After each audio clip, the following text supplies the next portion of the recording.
우리는 스파이 중에서 제일 훌륭한 스파이는 007이라고 생각합니다. 007을 영어에서는 007 이렇게 부릅니다.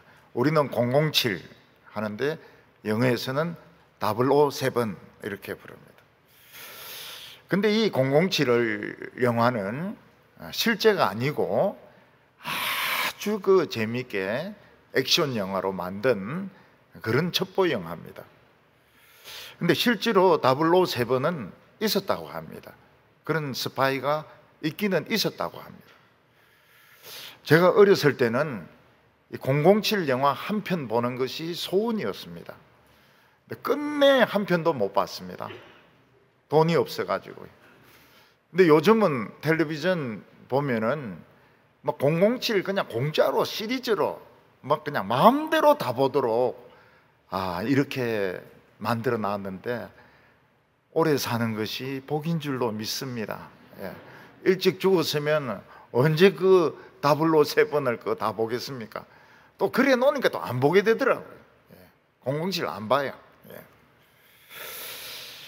스파이 중에서는 최고의 스파이가 있었는데 히틀러에게도 훈장을 받고 영국 여왕에게도 훈장을 받은 그런 스파이가 있었습니다. 가르시아라는 스파이인데 스페인 출신이었습니다. 이 사람은 저하고 똑같이 양계장 출신입니다. 그래서 양계장 출신이 영국 정보국을 찾아가 가지고 내가 영국을 위해서 스파이가 되겠다 이러니까 영국에서 양계장 출신은 안 된다 이래 가지고 시험에 떨어져 버렸습니다. 그래서 이 사람은 독일 히틀러하고 접촉을 해 가지고 내가 독일을 위해서 스파이 노릇을 하겠다 이러니까 독일은 그 양계장을 좋아하는 것 같아요. 그래서 이 양계장 출신이 독일 스파이가 되어 가지고 런던에서 활약을 합니다. 그래서 런던의 지도라든지 런던의 여러 가지 정보들을 독일로 막 넘겨줬는데 히틀러가 보니까 이놈 보통 놈이 아닌 거예요. 그래서 이제 독일에 불러가지고 히틀러가 직접 이 십자 훈장을 주었습니다. 그리고 이 가르시아는 다시 영국의 정보국을 찾아와 가지고 봐라, 히틀러가 나를 인정해 가지고 이 훈장을 주었는데 영국 너희들 내 스파이로 쓸래 안 쓸래? 이러니까 영국에서 좋다, 히틀러의 훈장을 받았으면 우리 영국에서도 쓰겠다.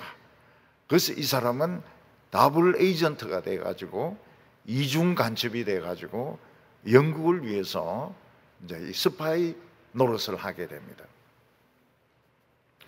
근데 이 사람이 노르망디 상륙 작전에 아주 숨은 공헌자였습니다.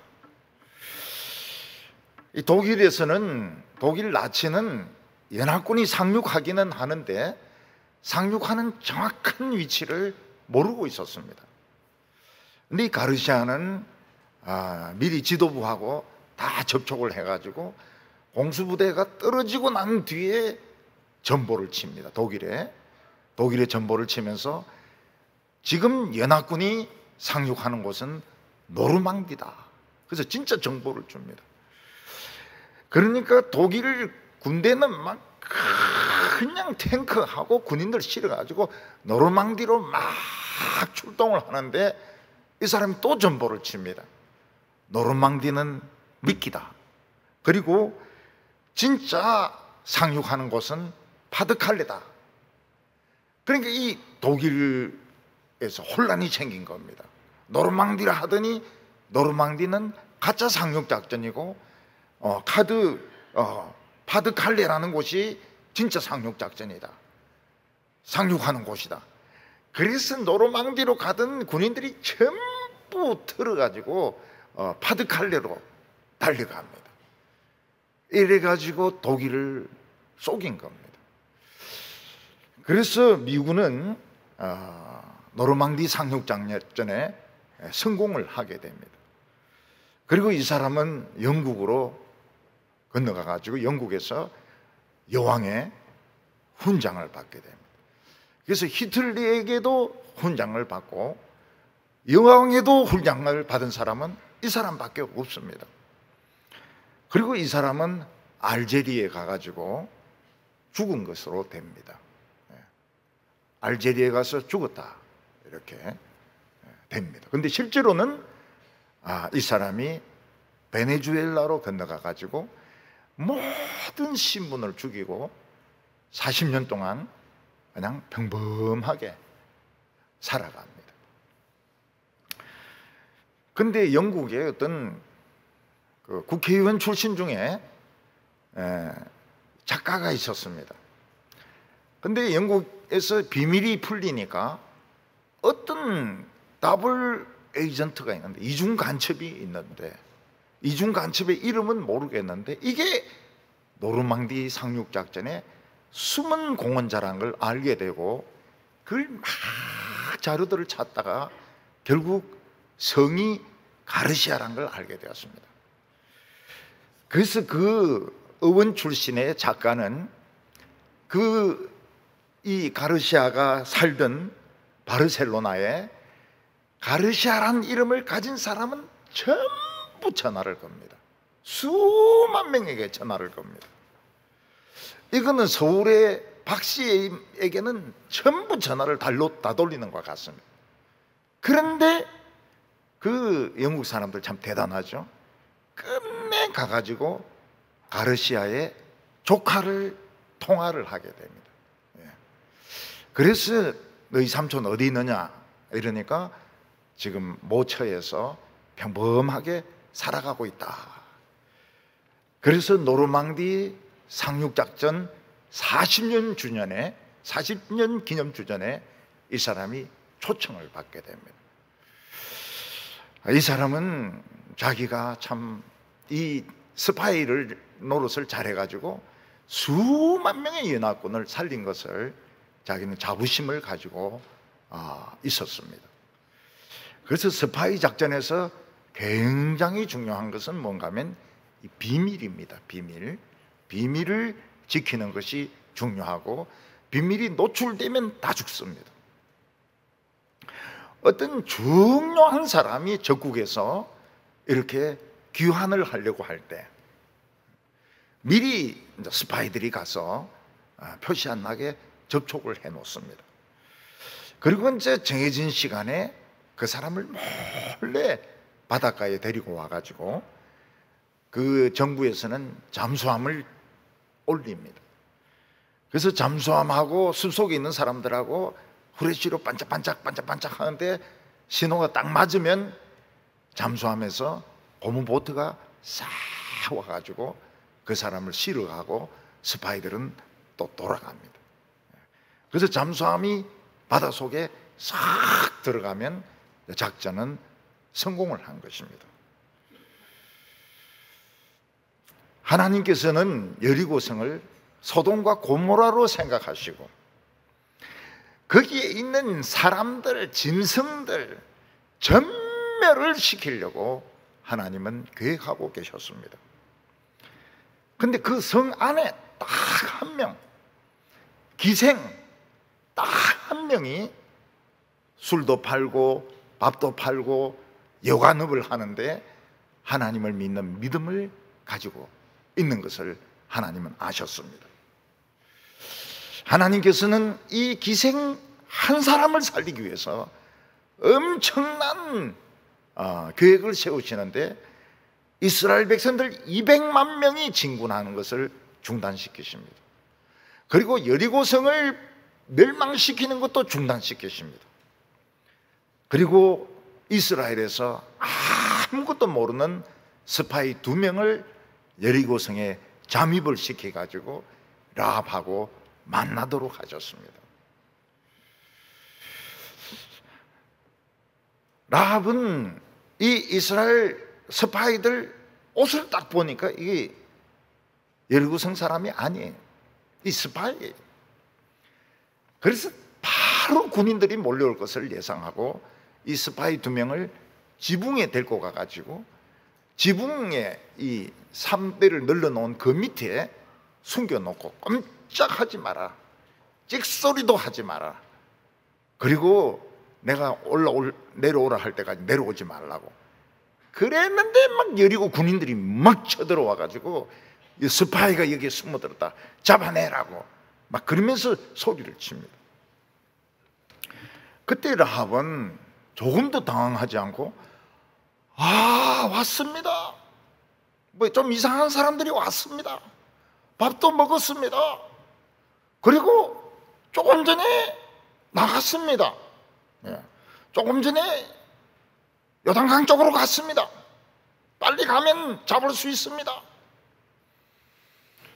그러니까 이 군인들이 막 수색을 해도 없으니까 우르르 해서 요단강 쪽으로 몰려갔습니다. 여러분, 이렇게 할 수 있는 사람이 누굴까요? 이렇게 거짓말을 진짜 잘할 수 있는 사람이 누굴까요? 여자입니다. 여자는 마술사들이기 때문에 얼마든지 이룰 수 있습니다. 남자들은 이렇게 할 수 있습니까? 못합니다. 손이 뭐 떨리든지, 아니면 막 얼굴이 붉어지든지, 다리를 덜덜 떨든지. 남자들은 담대한 것 같아도 실제로 거짓말하면 이 표시가 나요. 근데 여자들은 어떻게 거짓말합니까? 싹 웃으면서 맞다고 이러는데, 이제 다 걸려서 넘어지는 겁니다. 그래서 사랑하지 않으면서도 사랑한다 이럴 때 죽은 줄 알아야 됩니다. 그 일본의 그 임진왜란 때 그 장군들이 와가지고 말이죠, 이기대도 그렇고, 그리고 진주 촉성루도 그렇고, 이 기생들이, 한국 기생들은 전 세계 기생하고 틀리거든요. 가슴에 뭐가 있습니까? 태극기가 있다고요. 이 기생들이 이게 태극기 팔아. 그러면서 사랑한다고, 일본 장군님 존경한다고 끌어안고 막 강물에 떨어지니까 이기대에 너무 2명이나 죽고 말이죠. 그 난강에도 떨어지 죽고 말이죠. 그래서 이 기생을 굉장히 조심해야 돼요. 그리고 우리 성도들도 여성도들을 조심해야 됩니다. 여성도들을 조심해야 돼요. 싹 웃으면서 갔다 이러면은 걸려든 겁니다, 이게. 안 믿습니까? 라합은 여리고의 그 군인들, 그 멍청한 놈들 다 따돌린 후에 옥상에 올라갑니다. 그리고 그 스파이 둘이를 내려오라 해놓고 뭐라고 이야기합니까? 내가 너희를 선대한 것 같이 너희도 나를 선대하라. 이 선대라는 것이 번역이 사실 안 되는 단어입니다. 그래서 뭐 인애라고 번역하기도 하고, 뭐 사랑이라고도 번역하기도 하고 이런데, 우리에게는 이런 게 없어요. 이 선대한다는 말이 헤세드입니다. 헤세드. 그 헤세드가 우리에게는 없어요. 우리 민족 개념에는 하도 배반하고 변덕 부리고 이래가지고 이 헤세드라는 게 없습니다. 이 선대한다, 인애한다 하는 것은 내 목숨을 걸고 당신을 끝까지 지켜준다, 사랑해준다, 이런 뜻입니다. 이 단어가 우리에게는 없어요. 선대, 인애 이런 게 없어요. 우리는 변덕 부리고 배신해버리고, 어려울 때는 막 매달리다가 제일 잘해준 그놈이 보면 나중에 배반을 하거든요. 그래서 우리나라에는 배반의 장미라는 말은 있어도 헤세드라는 말은 없습니다. 근데 이스라엘 백성에게 제일 중요하고 이게 없으면 이스라엘이 아닌 것이 뭔가 하면 헤세드입니다. 이 헤세드가 없으면 이스라엘이 아닙니다. 그동안 우리는 2년 반 동안 전 세계적으로, 그리고 한국 안에서도 코로나가 퍼지는 바람에 특히 기독교가 큰 피해를 입었습니다. 교회들은 대개 그냥 반토막이 났어요. 큰 교회도 반토막 이상이 났습니다. 그리고 작은 교회들은 월세를 내지 못해서 문을 닫아야 되는 교회도 많았습니다. 그래서 우리 성도들이 막 그게 너무 가슴이 아파가지고, 목회자들도 가슴이 아파가지고 막 울면서 기도하고 막 그렇게 하는데, 우리가 이 기억력이 굉장히 나빠요. 무슨 기억력이 나쁜가 하면, 코로나가 오기 전에 한국 교회들이 엄청나게 싸웠다는 것을 모릅니다. 잊어먹어 버렸어요. 뭐 유명한 교회들, 큰 교회들 엄청나게 싸웠습니다. 사랑의 교회, 서울교회, 광주중앙교회, 뭐 이름을 들면 말할 수 없을 정도로 유명한 교회들 엄청나게 싸웠습니다. 안 싸운 교회가 적을 정도로 그렇게 교회 안에서 욕하고 싸우고 그런데 코로나가 안 온다. 그거는 사실은 무리죠. 그건 말도 안 되는 거죠. 코로나가 와야죠. 와가지고 교회를 박살내야죠. 왜냐하면 헤세드가 없는데, 이게 교인 자격이 있습니까? 목사 자격이 있습니까? 그러니까 신실한 사랑, 책임지는 사랑이 없으니까 코로나가 그냥 막 들어와가지고, 정부도 또 그걸 이용을 해가지고 결국은 막 교회들이 그냥 폐쇄되고, 교인들이 막 줄어들고. 서울에 가보니까 교회 안 다니는 교인들이 많아요. 그래서 물어봤습니다. 언제부터 안 다니냐니까, 코로나 때부터 안 다니니까, 안 다니는 게 버릇이 되니까 이제 안 가게 된다는 거예요. 그런 사람들이 많았습니다. 우리는 한국 교회가 진짜 이 헤세드, 책임지는 사랑, 내 목숨을 걸고 책임지는 사랑, 이게 없었고, 너무 가볍고 천박하게 자기의 생각대로 떠들고 편가르고 싸우고 이윤 추구하고, 이걸 하나님 앞에 인정을 해야 되는 겁니다. 이거 인정해야 코로나가 겁을 내지, 이 헤세드가 없으면 코로나가 겁을 내지 않습니다. 오늘 첫 번째로 보면 라합의 고백이 나옵니다.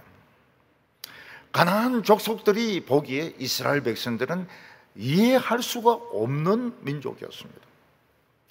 40년 전에 어떤 일이 있었는가 하면, 이스라엘 백성들은 당시 세계 최강의 나라였던 애굽을 초토화시키고 탈출을 합니다. 한두 명이 탈출하는 것이 아니고 남자만 60만 명, 여자와 아이들까지 합치면 200만 명이 탈출을 합니다.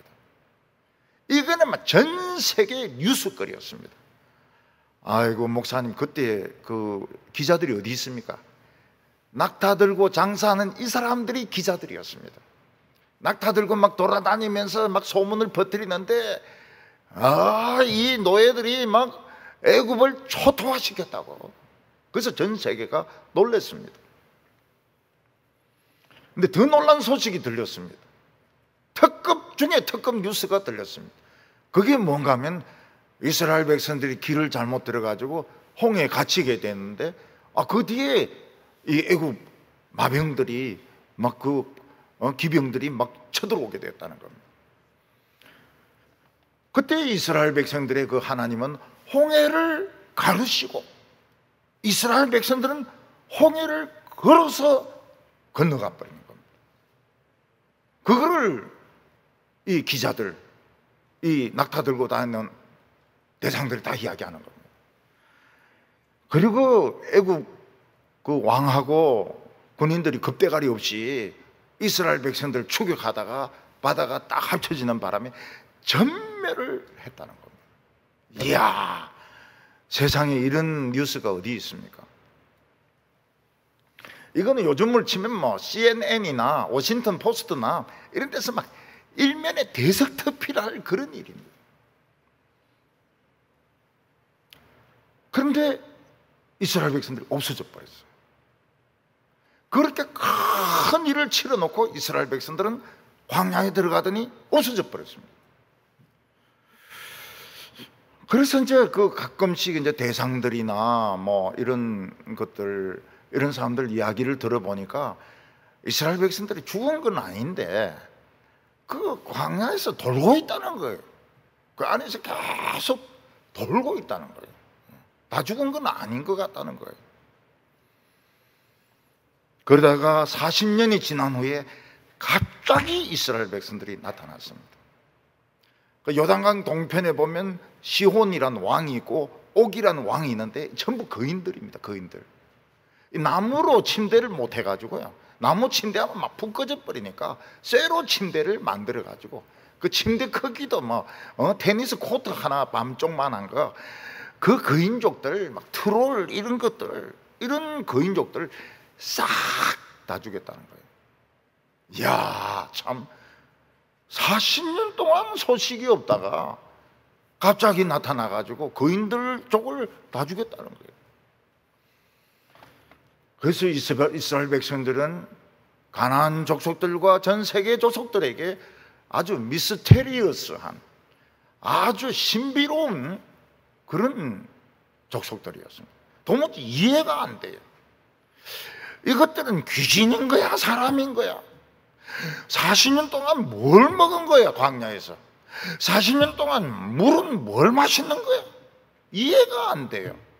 왜 돌긴 또 왜 돌아? 근데 나타나가지고 거인족들을 막, 이런 거인들 막 싹 다 죽여버린 거예요. 근데 그 많은 가나안 족속들이 이 뉴스를 들었지만은 하나님만이 참 하나님이시고, 우리가 미신 믿고 점치고 우리 간음하고 이런 것들 다 버리고 하나님 앞에 복종해야 된다는 사람은 한 명도 없었습니다. 참 이게 문제죠. 한 명도 없었어요. 그렇게 미스테리한 참 신비로운 족속들이 지금 코앞에 와 있고, 그 하나님이 강을 쪼개고 40년 동안 이들을 데리고 다녔었는데도 하나님을 믿어야 된다는 생각을 하는 가나안 족속은 하나도 없었어요. 요즘도 현대인들 중에서는 모세가 10가지 재앙을 내렸다, 모세가 홍해를 갈랐다 이러면 비웃는 사람들이 많습니다. 하나님만 믿어야 된다 그러면, 기독교의 문제는 그게 문제란 말이야. 기독교 외에는 인정을 안 하는 게 문제란 말이야. 그러면서 교회를 욕을 합니다. 특히 공부 꽤나 한 사람들은 히브리어를 좀 하지 않습니까? 히브리어가, 홍해가 얌숲이거든요. 얌숲은 뭔가 하면 갈대바다입니다. 갈대바다를 얌숲이라고 그래요. 그러니까 이 학자들은 뭐라고 이야기합니까? 모세와 이스라엘 백성들이 홍해를 걷는 것이 아니고 갈대가 있는 그 얕은 바닷가를 걸어간 것이다, 이런 식으로 설명을 합니다.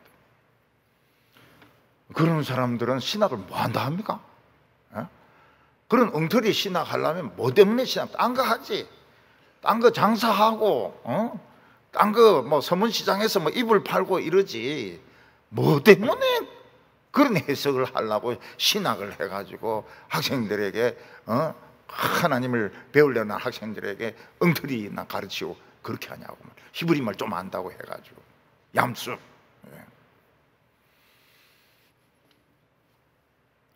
이들은 3500년 전에 여호와는 이거는 신하다 그렇게 이야기합니다. 그리고 뭐 말도 되지도 않는 데서 나온 뭐 문서들, 도마복음이라든지 가룟 유다 복음이라든지 이런 걸 가지고 뭐 하버드에서 그런 걸 연구했거든요. 그래서 옛날에 우리 교회는 하버드 신학교 출신들은 아예 오지도 않았고 장학금도 주지도 않았습니다. 다 엉터리 신학이라 해가지고 신학교를 아주 엄격하게 구분을 했습니다. 라합은 두 정탐꾼에게 자신의 신앙을 고백했습니다. 하나님께서 홍해를 가르친 것을 나는 믿는다고. 이스라엘 백성들을 40년 동안 인도하시고, 그리고 요단강 동쪽에 있는 이 거인족들을 전부 다 죽인 것을 나는 믿는다고. 그리고 하나님께서는 이 거인족들을 죽인 것처럼 가나안 족속들을 다 죽일 것을 나는 믿고 있다고. 나는 죽고 싶지 않다고. 나는 우리 가족과 함께 살고 싶다고. 그래서 내가 너희들에게 헤세드를 보여준 것처럼 당신들도 나에게 헤세드를 보여달라. 내가 목숨을 걸고 당신들을 지켜준 것처럼 당신들도 목숨을 걸고 나와 우리 가족의 생명을 지켜달라. 이렇게 요구를 했습니다. 이 정탐꾼들은 그때서야 비로소 하나님 왜 자기를 보낸 줄 알게 되었습니다. 그것은 이 악한 여리고 도성, 이 악한 가나안 족속 가운데서 하나님을 믿는 한 여자가 있었던 것입니다.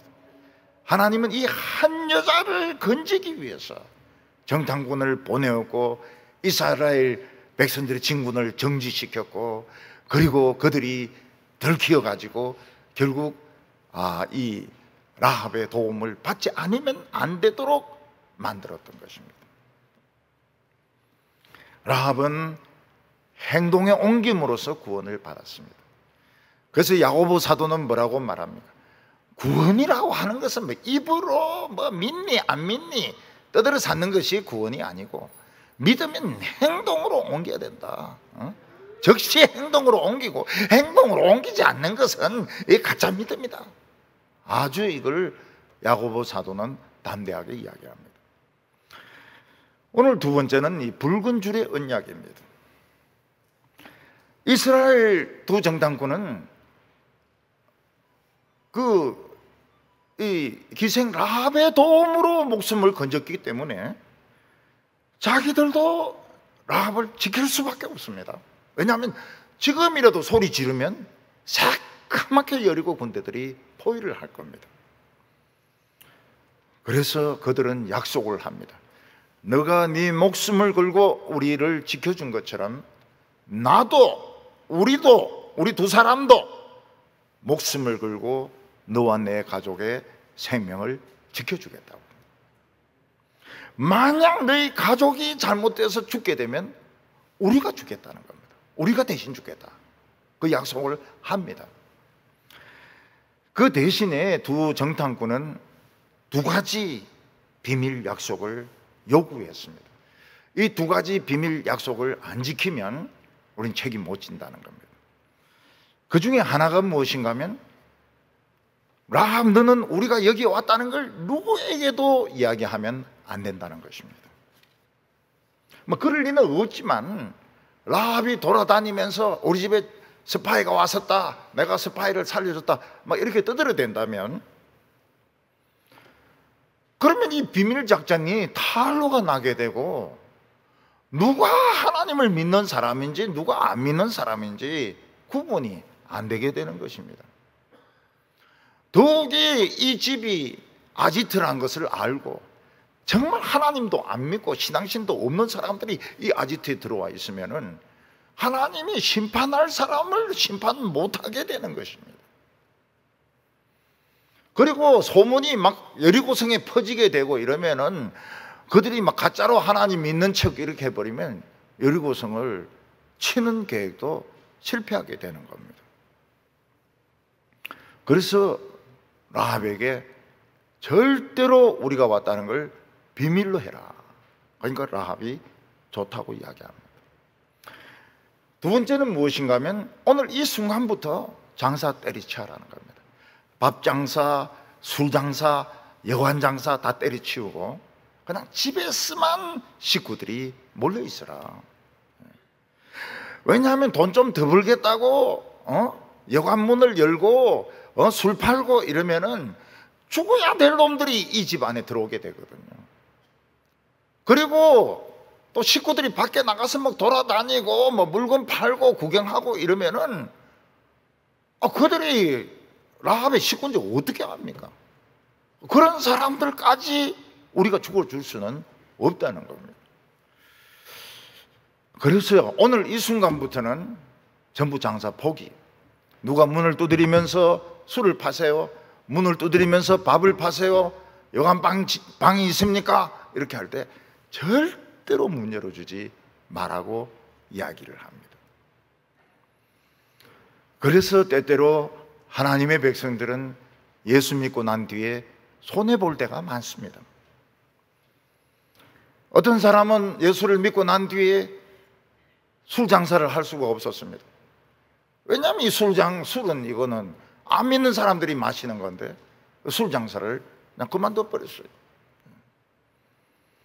어떤 사람은 예수 믿기 전에 술도가를 해가지고, 술도가가 뭔지 아시죠? 술 공장입니다. 돈을 굉장히 많이 벌었어요. 근데 전도 받고 나서는 그 술 공장을 간장 공장으로 바꿨습니다. 간장 공장은 콩간장 이러면서 간장 공장으로 바꿨어요. 손해 엄청나게 봤죠. 어떤 예수 안 믿는 사람이 교회 권찰들의 신방을 받게 되었습니다. 근데 이 사람 다락에 쌀이 든 이 독이 있는데 그 단지 안에 귀신이 들어있는 거예요. 근데 이 단지가 얼마나 희한한가 하면 청년들도 못 들어요. 이 단지에 귀신이 막 힘을 쓰고 있어가지고. 그 교회에서 간 권찰들이 그 쌀을 다 풉니다. 다 퍼내가지고 독 들고 가가지고 박살을 내버려요. 사탄아, 예수의 이름으로 물러가라! 팍 깨버리고요. 그 쌀로 뭐합니까? 밥을 해 먹으니까 이게 굉장히 맛있더라는 거예요. 거기 뭐 온갖 나물을 다 넣어가지고 콩나물도 넣고 막 그냥 참기름도 치고 시금치도 넣고 이러니까 막 너무 밥이 맛있더라고요. 귀신밥이. 이 사람 집은 막 온통 부적입니다. 부적. 여기도 부적, 저기도 부적.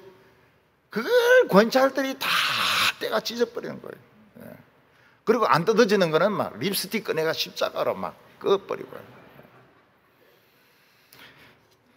그러니까 그 여자가 마지막 부적을 꺼내주는 거예요. 베개 안에 들었어요. 베개 안에까지 부적이 들어있는 거예요. 그래가지고 막 권찰들이 그거 막 갖다 찢어버리고 말이에요. 그래서 예수를 믿은 겁니다. 모든 부적 없애고 그 쌀도 깨버리고. 어떤 여학생은 선교단체에서 전도를 받고 예수를 믿게 되었습니다. 근데 자기 부모님들이 안 좋은 직업을 가지고 돈을 번다는 걸 알았습니다. 뭐 모텔을 경영한다든지, 모텔도 뭐 그냥 자는 모텔이 아니고 라브 모텔을 경영한다든지, 안 그러면 뭐 비디오를 빌려준다든지, 엄난한 비디오를 빌려준다든지, 뭐 산딸기 2 이런 거 막 빌려주고 말이죠. 그래서 이 여학생이 그때부터는 집에서 나옵니다. 그리고 부모의 돈을 일체 받지 않습니다. 그냥 아르바이트 하면서 학교를 다닙니다. 부모가 왜 그러냐 이런 분을 보니까 난 예수 믿는다고. 나 예수 믿기 때문에 부모님의 돈을 단 한 푼도 난 안 받는다고.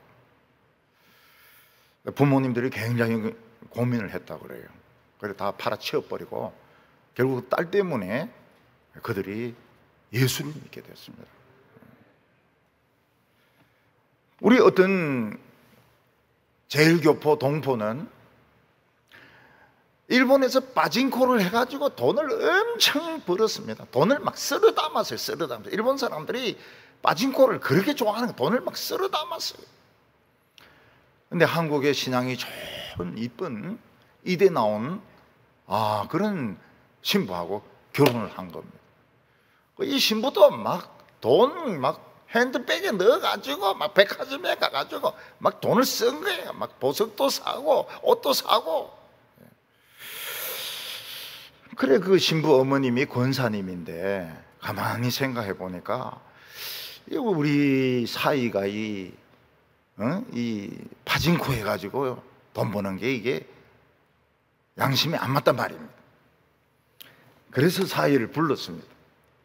사이야, 응? 사이야. 우리가 그래도 명색이 예수 믿는데 파진코 해가지고 돈 벌어가지고 그게 되겠냐? 때리쳐라. 그러니까 또 성령이 강하게 역사를 하신 것 같아요. 빠진 거 때리쳐 버렸어요. 그리고 그 사이는 한평생 가난하게 살았습니다.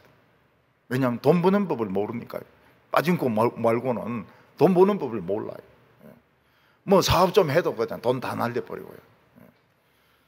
그래서 그 이대 출신 그 부인은 고생 많이 했죠. 늙어서까지 백화점에서 막 캐시어 같은 거 하고 막 이랬는데, 자간 빠진코 때리쳐 버렸어요.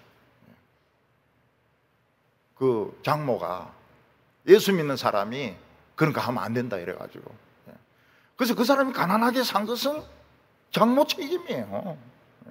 예수님 책임이고. 근데 장모님이 돌아가셨어요. 이제는 책임질 사람도 없어요.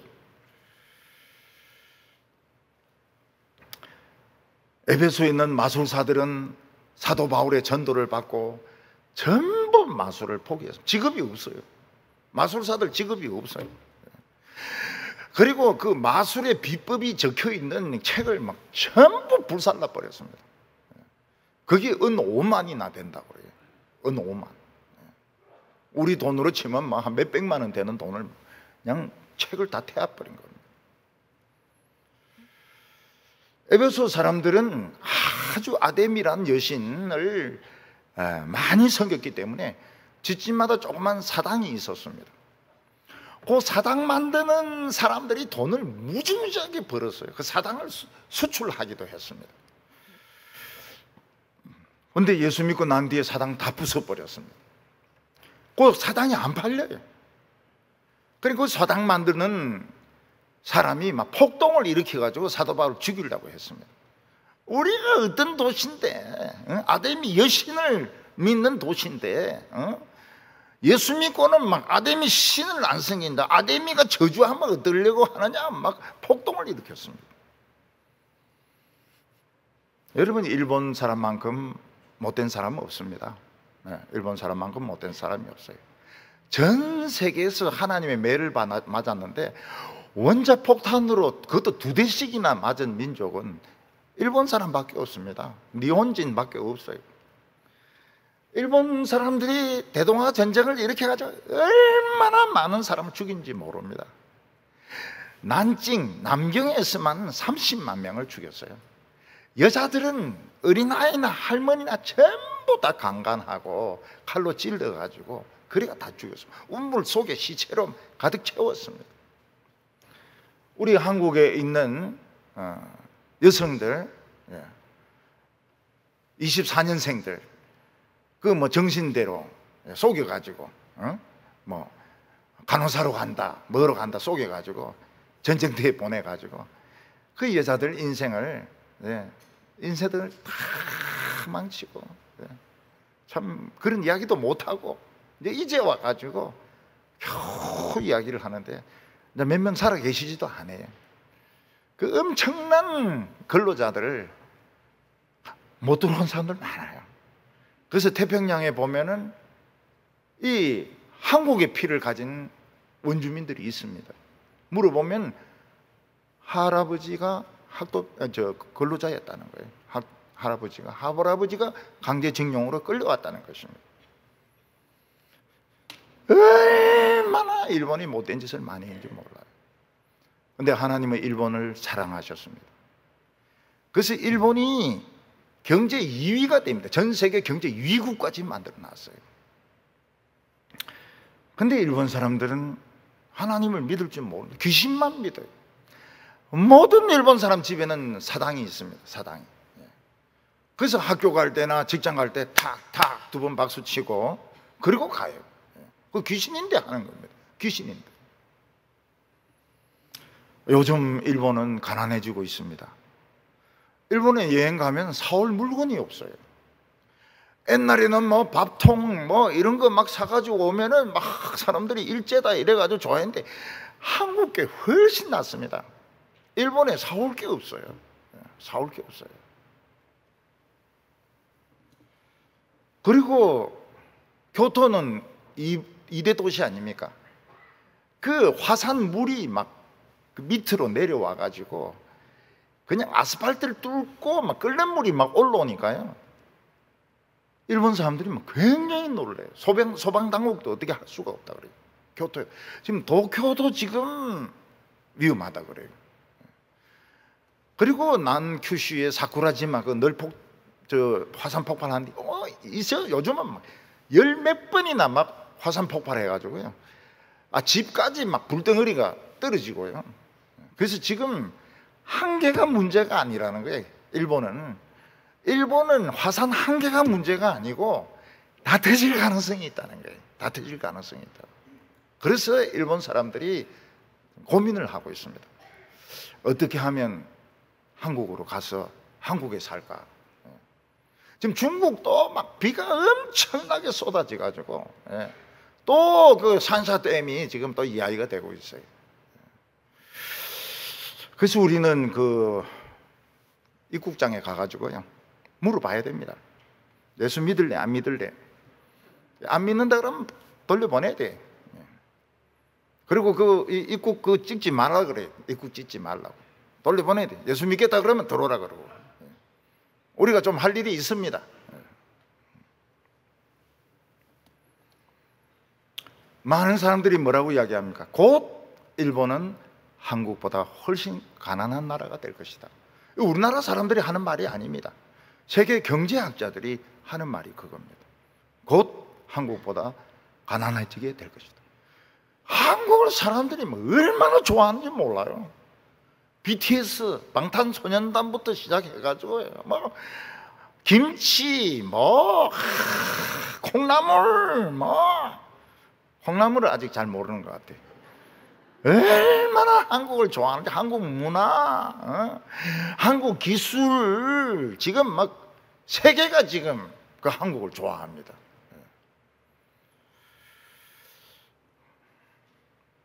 어느 시장에 욕쟁이 할매가 있었습니다. 뭐 파는지 모르겠지만 판때기로 뭐 팔고 있는데, 사람들이 이 할머니하고 걸린 날은 재수가 다 날아간 날입니다. 얼마나 욕이 심한지. 욕쟁이 중에 욕쟁이입니다. 그 이분이 교회에서 전도를 받게 됐어요. 이 욕쟁이 할머니가 가만히 생각하다가 내가 뭐 욕만 하다가 살겠나? 교회나 한번 가봐야 되겠다.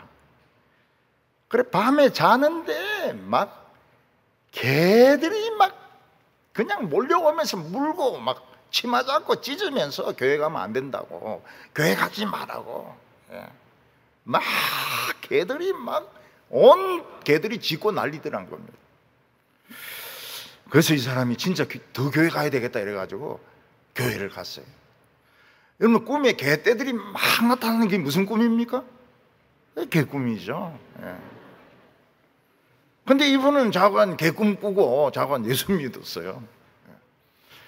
얼마나 겸손하고 얼마나 온유하고 욕도 절대로 안 하고 너무 사람 변해버렸어요.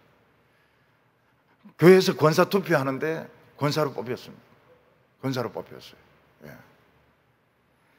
그 가난한 집에 아들 하나 있는데 그 아들이 뭐 하겠습니까? 근데 하나님이 축복하셔가지고 러시아의 상테르스부르크 음대에 가가지고 박사학위 받고 돌아와가지고 음대 교수하고 성가대 지휘하고 청년들 중에 제일 잘 됐어요. 욕쟁이 아들이 제일 잘 됐어요. 교수지요, 지휘자지요, 제일 잘 됐어요. 그래 한 번은 그쪽에서 연락이 왔어요. 메시아 할 때 러시아 사람 한 불렀으면 좋겠다. 그래서 부산에서 활동하거든요. 우리 교회에서 불렀어요. 두 번이나 불렀어요. 두 번이나 불렀는데 역시 뭐 섬세한 것은 있지만 힘은 역시 한국 사람 트럼펫이더라고요. 한 두 번 들으니까 역시 나팔 소리 울릴 때 이거는 한국 사람이 트럼펫을 힘차지 않습니까? 빰빰빰빰빰 이러는데, 그래서 제가 이제 앞으로는 이제 막 됐다고, 고마 됐다고. 역시 트럼펫은 한국 사람이 불러야 된다. 한국 사람들은 크긴 됐다 크거든요. 트럼펫은 좀 커야 되겠다. 섬세한 것보다도 나팔 소리 울릴 때 막 크게 불러야 됩니다. 우리가 예수 믿으면 불편한 점이 굉장히 많습니다. 욕도 못합니다. 아니, 욕쟁이 할머니도 욕을 안 하는데 목사나 교회 직분자들 욕을 하면 되겠습니까? 네? 욕을 하면 안 되죠. 욕쟁이 시장에서 할머니들도 욕을 안 하는데 목사가 돼가지고 교회 중직자가 돼가지고 사발면 뭐 이런 욕을 하고 이러면 되겠습니까? 안 되죠. 라합은 두 정탐꾼의 도주로를 가르쳐 주었습니다. 왜냐하면 정탐꾼이 살아야 자기가 살거든요. 정탐꾼이 잡혀 죽으면 자기가 하나님 믿는다는 걸 증명해 줄 사람이 아무도 없는 거예요. 이 사람들은 꼭 살아서 돌아가야 됩니다. 그래서 요단강 쪽으로 가지 말고 정반대쪽으로 가서 3일 동안 산에 숨어 있다가 수색이 끝나면 요단강으로 가서 뭐 조그만 배들 같은 건 있을 테니까 그거 타고 건너가라, 이렇게 이야기를 합니다. 교인들은 자기 교회 목사님을 지켜야 됩니다. 목사가 원래부터 지병을 가지고 있었다면 어쩔 수가 없죠. 근데 아주 건강하고 훌륭한 목사를 불러놔 놓고 스트레스 줘가지고 화병 생기고 우울증 생기고 암 걸리가 죽는다면 뭐 아무리 자기들이 잘 믿는다 해도 어떻게 평가하겠습니까? 좋은 목사 불러가 지긴 교회다, 이래 불러요. 자기들은 몰라도 딴 교회는 그리 판단합니다. 좋은 멀쩡한 목사 불러가지고 지긴 교회다, 죽인 것도 아니 지긴 교회다, 이렇게 이야기합니다. 목사를 죽인 교회가 뭐 주님 앞에서 무슨 큰 소리를 치겠습니까? 뭐하러 왔노? 목사님 죽이고 왔습니다. 그게 그래, 잘하였도다 착하고 충성된 종아, 모든 목사들 다 죽이라, 그렇게 하겠습니까? 죽이면 안 되죠. 죽이면 안 되죠. 지켜줘야 되죠. 교회를 쪼개가지고 막 싸운 목사나 교인들은 그 성도가 아니에요. 저는 우리 이 가까운 곳에서도 교회 쪼개가 막 싸우는데 제 방에 불러가지고 화해해라 이래도 안 하더라고요. 근데 더 놀란 것은 무엇인가 하면 그 쪼개가지고 교회를 막 공중분해시키다시피 해가지고 교회 몇백 명 되는 교인들 막 한 100명 이하로 내려가고 이래도 장로직을 내놓는 사람이 한 명도 없어요. 그때 제가 알았습니다. 장로가 저리 중요하구나. 장로가 저리 중요하구나. 목숨 걸고 장로를 지키는 거야. 교회는 막 박살이 나도 장로 그만두는 사람은 단 한 명도 못 봤습니다. 어떤 사람은 원로 장로까지 됐어요. 내 말은 안 했지만 속으로 진짜 그 욕쟁이 할매만 없었으면 욕이 나왔을지 몰라. 교회는 박살나고 교인들 다 떠나고 이래도 자기는 장로 해먹고 원로 장로까지 해먹고, 참 이게 신자냐? 신자가 아니죠. 신자가 아니죠. 잘하였도다 착하고 충성된 종아, 교회 더 쪼가리 내라, 이래 하겠습니까? 제가 이 가까운 데 보니까 목사들 불렀다가 마음에 안 들어요. 쫓아내는 교회 많습니다. 뭐 1, 2억 주고 쫓아내요. 그 돈 자기 돈입니까? 아닙니다. 교회 돈이니까 그냥 쫓아내는 그런 데가 한 10군데 정도 될 거예요. 얼마나 많은지 모릅니다. 우리 가까운 데만. 그런데 전국으로 보면은 뭐 그냥 불렀다가 장난이죠. 애들 장난이죠. 불렀다가 뭐 설교가 마음에 안 들고 뭐 처음에는 어리니까 말 잘 듣거든요. 근데 이제 말도 안 듣고 뭐 설교도 못 하고 이러면 그냥 쫓아버리는 거예요. 돈 뭐 교회 돈이니까 매덕 주고 쫓아버리는 거예요. 진짜 많습니다. 진짜 많아요. 니 뭐하다 왔노? 예, 목사 쫓아내고 왔습니다. 잘하였도다 착하고 충성된 종아, 모든 목사들 다 쫓아내라. 참 너는 믿음의 용사다. 그런 소리 하겠습니까? 그러니까 뽑을 때부터 내가 보니까 그렇게 하면 안 되는데, 아예 다리 꼬고 앉아가지고 면접 시험 봐요. 면접 시험 봐. 지금 뽑듯이 뽑아요. 목사는 영혼의 스승 아닙니까? 영혼의 스승을 모시는데 다리 꼬고 앉아가 이력서를 보면서 뭐 어쩌니 저쩌니, 그게 무슨 스승입니까? 그것은 무슨 설교를 듣겠어요? 설교 안 듣습니다. 20년 30년 그래 가지도 않지만 설교 안 들어요. 설교 안 듣고 지 생각에 빠져 있습니다. 그게 무슨 신자입니까? 무슨 신자예요? 변화 없어요. 예, 변화 없어요. 라합은 이 두 정탐꾼을 붉은 밧줄로 내려보내서 탈출을 시킵니다. 여러분, 요즘도 붉은 밧줄은 없어요.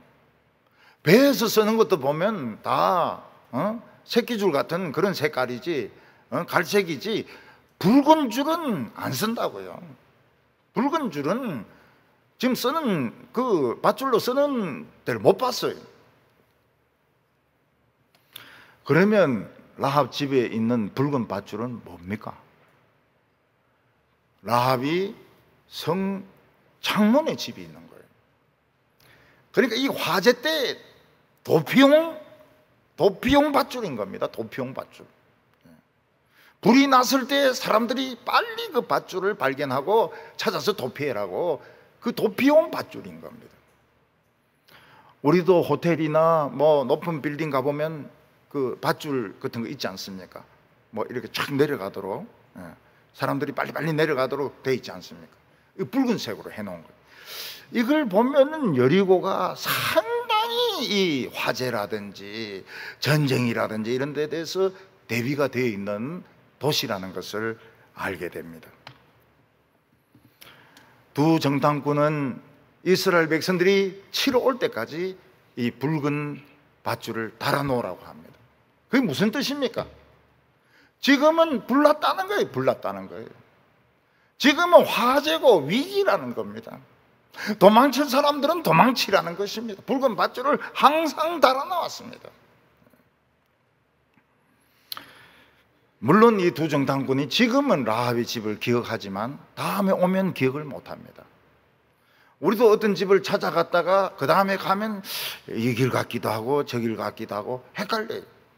그래서 붉은 밧줄을 달아놓아라, 헷갈리지 않도록 달아놓으라고 이야기를 했습니다. 라합은 다른 사람들이 조롱을 합니다. 불도 안 났는데 왜 빨간 줄을 달아놓았느냐, 치워라!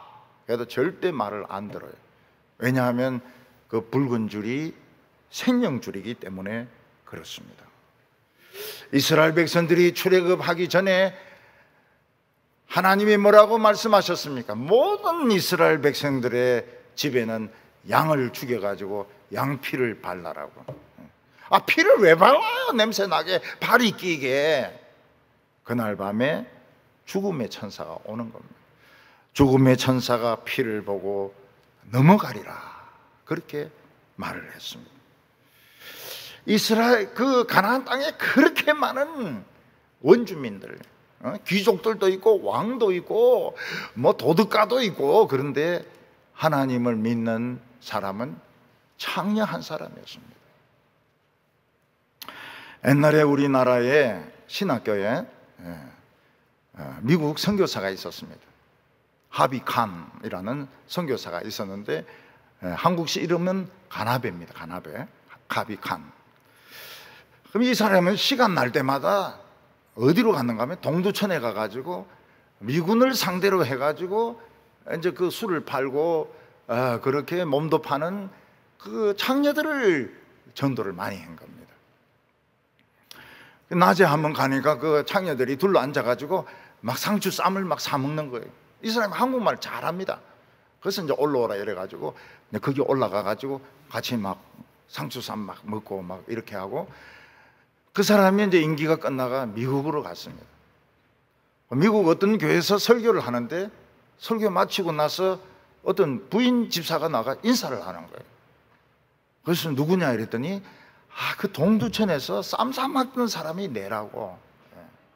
집사까지 됐어요. 집사까지. 이 한국의 이 기생들은 이상한 피가 흐르는 것 같아요. 이상한 피가.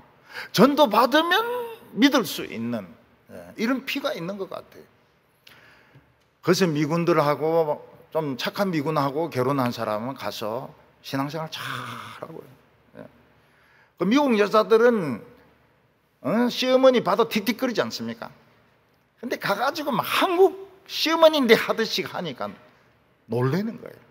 세상에 우리 며느리 최고다. 한국에서 하듯이 막 김치 담아드리고 된장 담아드리고 간장 담아드리고 가서 청소해주고 개 막 세탁시켜주고 말이죠. 미국 시어머니들이 막 그렇게 좋아하는 거예요. 이 한국 여자의 DNA죠.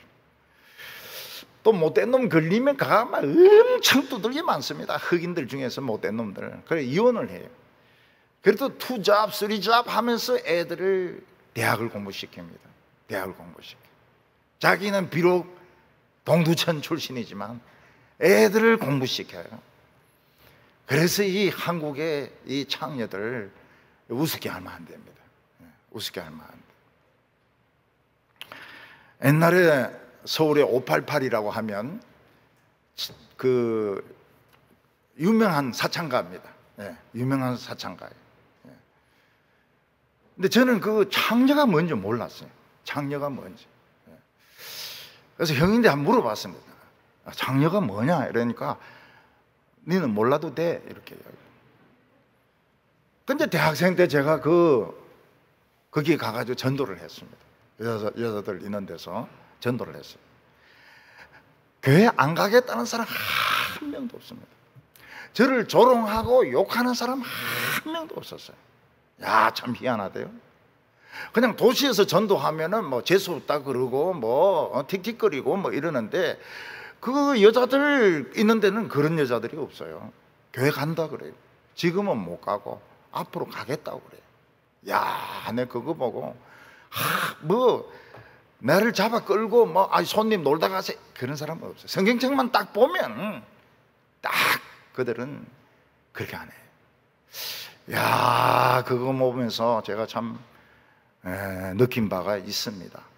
참 이 창녀들은 겸손하구나. 이 부잣집 옆에 애들은 비싼 차 타고 다니면서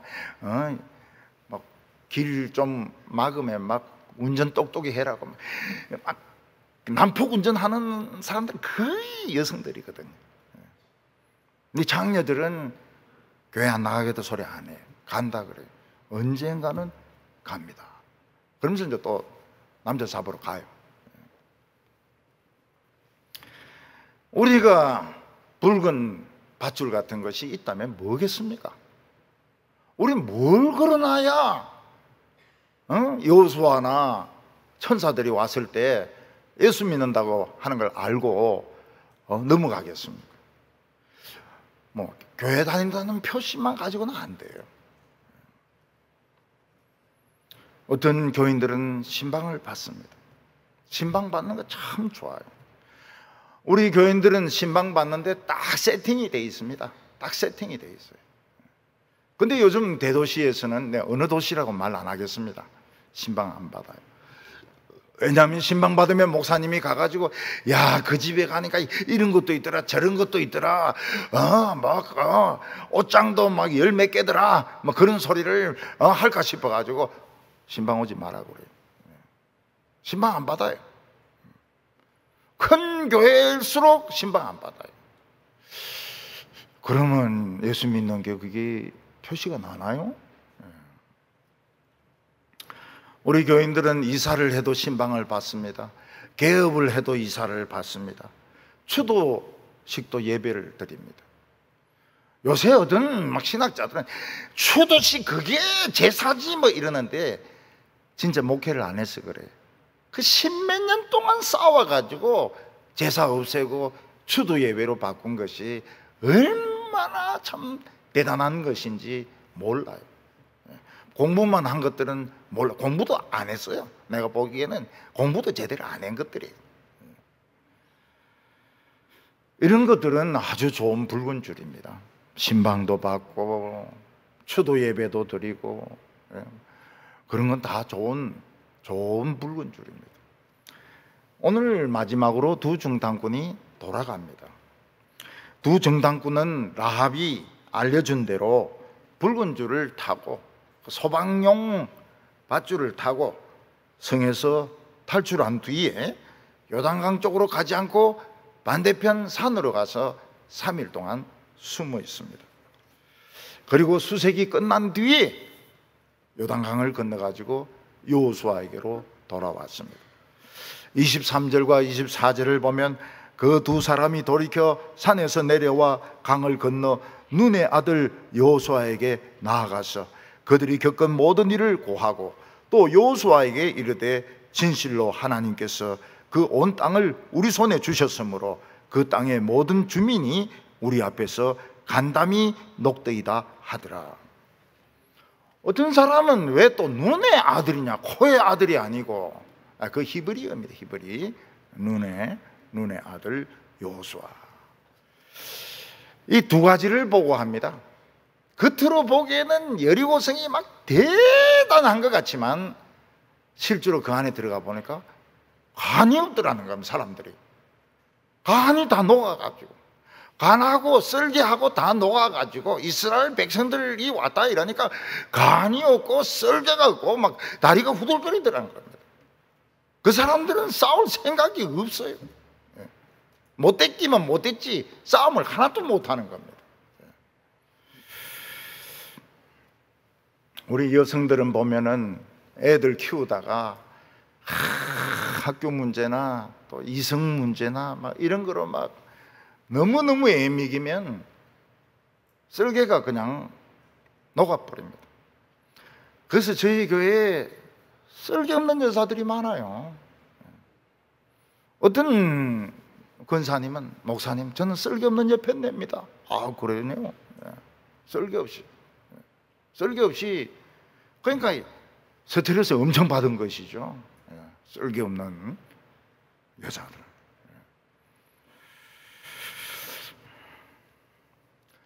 이스라엘 여리고성 사람들은 간이 없더라는 거예요. 간이. 토끼가 간을 가져갔나? 아니, 간이 녹아버렸어. 이스라엘 하니까 간이 녹아버렸어. 썰개가 썩어버렸어. 썰개도 없고 간도 없고 콩팥도 없고 용기도 없고 다 녹아버렸어. 그걸 보고를 한 겁니다. 그리고 또 하나는 그 많은 여리고성 사람들 중에서 다 한 명 하나님을 믿는 사람이 있었습니다. 우리 그 사람의 도움으로 우리가 살았고 우리 목숨을 걸고 그들을 지켜주기로 약속했습니다. 그 사람의 이름은 라합이고 그리고 붉은 줄이 달린 집입니다. 이걸 알려줍니다. 나중에 여호수아는 붉은 줄이 달린 집은 절대로 손대지 말라고 이야기를 합니다. 이 정탐꾼 중에 한 명은 라합을 좋아합니다. 라합을 끝까지 지켜줘야 되겠다.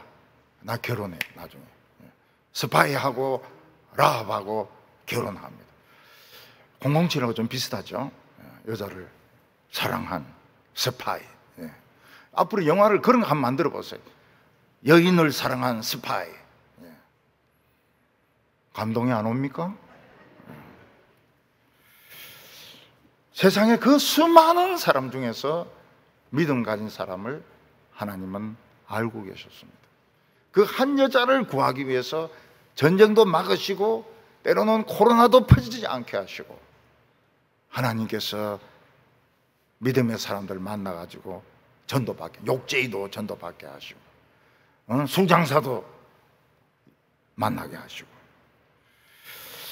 우리는 이 세상에서 참 하나님의 백성들은 신실해야 됩니다. 약속을 지켜야 돼요. 누가 뭐라고 이야기해도 지 기분대로 떠들어대면 안 돼요.